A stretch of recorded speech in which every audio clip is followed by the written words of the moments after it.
કે રવિ plays cricket.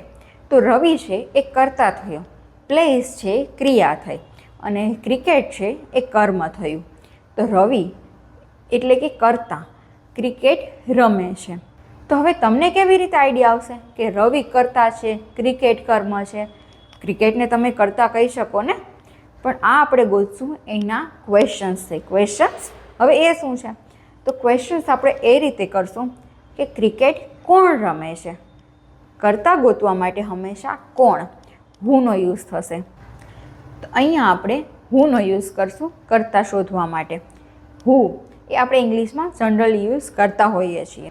તો અહીંયા આપણે પૂછશું હુ પ્લેઝ ક્રિકેટ, કોણ ક્રિકેટ રમે છે? તો અહીંયા આપણને શું આન્સર મળ્યો? કર્તા, મતલબ કે રવિ.